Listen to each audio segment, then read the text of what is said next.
Your intention should be that by the age of 30, you have secured sufficient investment properties in your portfolio to provide you with enough passive income that you are no longer required to work full-time unless you choose to. Once you have sufficient passive income flowing in from your investment properties portfolio, you then should be in a position where you can choose to work where you want, with whom you want, when you want, and doing what you actually enjoy. You can achieve financial security and freedom irrespective of what career path you choose to follow. You can work at a job of your choosing and build up a property portfolio with a basic level of education. It is not a requirement that you attend university in order to be able to purchase investment properties. If you have successfully completed Year 10, then you should be able to read, write and spell and do basic mathematics. As long as you have the capacity to read books, listen to podcasts, use a calculator, read informative articles and self-learn, you have all the tools you require to carry you on this journey to financial independence and peace of mind. The most straightforward and simplest way to secure this freedom is to start building your property portfolio early. There is no need for you to stress over what subjects to choose when finishing your final years of high school, irrespective of which particular career direction you choose. Regardless of what you want to do with your life, you're going to need income to support yourself. So first and foremost, you have to work out how you're going to achieve this. Some people already know what they want to do for a career, whether it be an engineer or a doctor or any other multitude of specialist areas of employment. But for a huge majority of you, you have no idea what you want to do and you don't really know what you're going to be good at, which is why I'm putting this information out there. Teachers do their best to steer their students in the right direction, and I have no doubt that they have honourable intentions in guiding their students so that they have the highest chance of success when leaving school. But unfortunately, they generally only encourage the system of completing years 11 and 12 and then following on to tertiary studies. I find this strategy to be fundamentally incorrect. I have no doubt that a lot of school leavers will still have no idea when they leave school what career path they're going to follow and how they're going to look after themselves as they enter into adulthood. Hopefully this education platform will alleviate some of this apprehension and offer you some alternate career path choices. Now, back to purchasing your first property.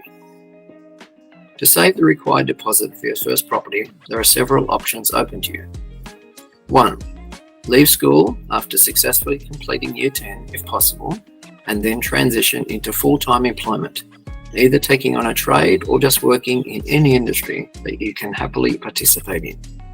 You can then secure a second part-time job to help you increase the amount of money you can save each week towards your goal of saving your deposit over 3 years. 2.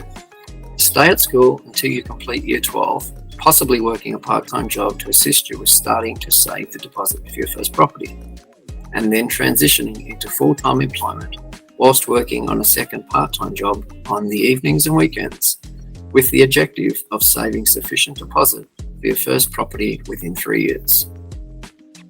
3. Stay at school and complete Year 12 and then transition into tertiary studies. Take on a HECS debt, study hard, and hopefully come out of university and transition into a career path that you are still interested in, which is hopefully has not been replaced by artificial intelligence.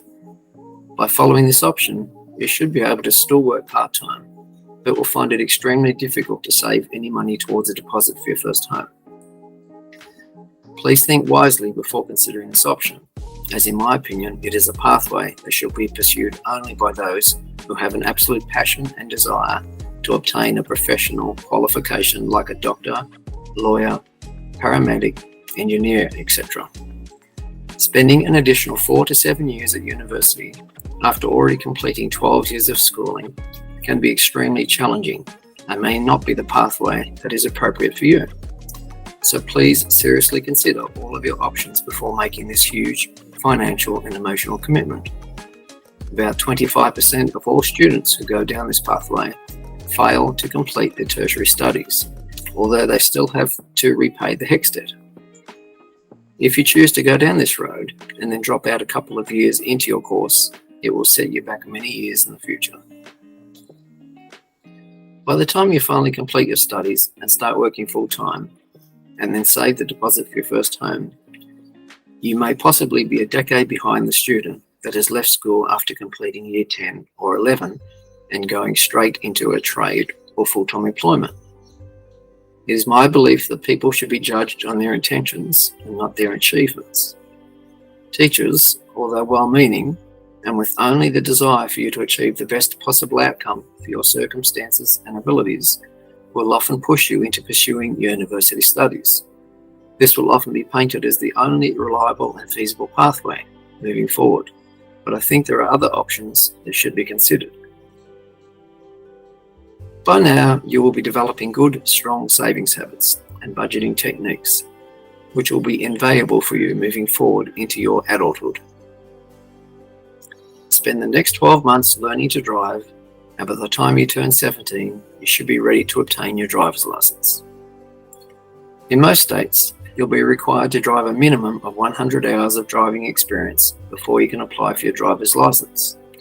Driving lessons are very expensive, and so my advice here would be to ask a responsible parent or adult friend to sit with you and supervise your first 90 hours of driving, and then for the last 10 hours, I would suggest having 3 to 5 professional driving lessons to fine-tune your abilities and ensure that you are likely to pass the driving test on your first attempt. This is the process that I have used with all of my children, and every one of them has successfully passed their driving test on their first attempt. Because you have a part-time job, you should not have any problem paying for 3 to 5 driving lessons. By now, you should be approximately 17 years of age and have successfully secured a driver's license. When it comes to general knowledge, there are 3 separate areas of awareness. I call it your circle of knowledge. The first area is the things that you know that you know. For example, you know that you know how to ride a bicycle, operate a laptop, drive a car, etc. The second area is the things that you know that you do not know, like how to fly an aeroplane or perform a complex medical procedure or create a masterpiece. The third and largest area of your awareness is the area that covers the things that you don't know that you don't know. This covers all of the topics and knowledge contained in the databanks of programs like ChatGPT.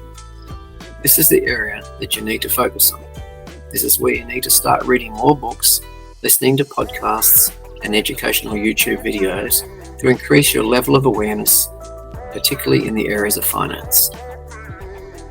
It is in this third quadrant that, in my opinion, encompasses the knowledge of your school teachers and most academics involved in the education system in Australia. They are doing their best to educate the youth of today, but are lacking the knowledge about the alternate pathways to achievable financial success, freedom and stability. If they had this knowledge, they would be applying it to their own lives and enjoying a much higher standard of living than they currently are. They simply do not know what they do not know. By now you should have turned 17, successfully obtained your driver's license and be on your way to saving for your first property. Remember, easy decisions lead to a hard life and hard decisions lead to an easy life. So make the hard decisions now and you'll have an easier life moving forward and your future self will thank you for it. Try to imagine what advice your 60-year-old self would offer you if they were able to come back in time. Do not wait until you're in your 40s or 50s to discover the power of compounding growth. 90% of all of the world's millionaires made their first $1 million through real estate. Purchasing real estate for the purpose of wealth creation has been used for hundreds of years and is tried and trusted by all cultures around the world. It is by far the safest, most reliable and stable method of wealth creation. It is the only asset class that the banks will lend you up to 95% of the value of the asset to assist you with making the purchase. Not stocks or currencies or new business ventures or precious metals or commodities or cryptocurrencies. This is largely because of the proven stability of the housing industry over more than 150 years of historical data analysis. You can borrow money to purchase a shares portfolio, which is called taking out a margin loan. But this is fraught with danger and considered by many to be very risky, as shares are notoriously volatile and have the potential to lose large portions of their value overnight. You could easily find yourself in a situation where you are faced with a margin call, meaning that you would need to instantly sell off a large portion of your shares to rebalance your loan to debt ratio, usually at a substantial loss. Property, on the other hand, is extremely stable, and unless you fail to meet your mortgage repayments for at least 2 to 3 months, your banks generally will not bother you even if the value of your property temporarily drops in value, which is a normal and predictable part of the long-term cycles of the property market. Your intention, irrespective of what career path you choose to follow, should be to accumulate a minimum of 5 investment properties by the time you are 30 years of age. By which time, you should be able to at least semi-retire from the workforce and raise a family, or travel, or pursue whatever hobbies or interests that you desire. For some, you want to continue working full-time and continue to build your portfolio and increase your wealth, whilst for others, you'll want to travel, raise a family, or spend more time on the activities that bring pleasure and meaning to your life. The purpose of creating a reliable and stable passive income stream is to put you in a position where you have choices and control over your destiny. Once you have achieved a certain level of financial freedom, the choices will become abundant, as you will not be restrained by financial obligations or employment commitments. There are a variety of ways you can manage your portfolio once you have accumulated sufficient properties to support your expenses and potentially replace your income. The most common strategy is to continuously purchase properties and add them to your portfolio, and then eventually, when you are ready to retire, sell off some of the properties and use the proceeds to pay out the debts on the remaining properties. Pay the appropriate capital gains taxes and live off the rental income from your remaining properties, debt-free with a solid, reliable income stream. You obviously would still want to set up and contribute to a superannuation policy, either through your employer or through your own self-managed superannuation fund, as diversification is absolutely necessary for risk management. Whilst the returns that you can receive in your superannuation fund can be excellent over a long period of time, as long as you are prepared to ride out the volatility and cycles of the stock market, you can do extremely well due to the benefits of compounding growth over a long period of time. The problem with superannuation is most portfolios are diversified across multiple stable investment areas like cash, bonds, and a variety of equities, which produce average returns and are exposed to market fluctuations. All stock markets fluctuate, sometimes enormously for long periods of time, and if the stock market is in a temporary downturn cycle, the value of your portfolio can be substantially affected. If you need to withdraw large amounts from your superannuation portfolio and the stock market is experiencing a major correction, then you may not have as much cash to access as you had hoped for. Of course, over the long run, the stock market generally always recovers and climbs higher. So as long as you have time on your side, this should not be a problem for you. And generally speaking, it is an excellent investment vehicle, which should form part of the foundation of your wealth creation strategy for retirement. It is only by using the benefit of leveraging your money to purchase good quality income producing real estate that you can truly create a large passive income stream with consistency and reliability. For most people, you'll only need to put in 10 to 20% deposit for each of your properties that you purchase, and the balance will be provided by the banks. This is the major defining difference between trying to create wealth through shares or your superannuation policy. The banks are established for the sole intention of providing loans. They want to lend you money because this is how they earn an income.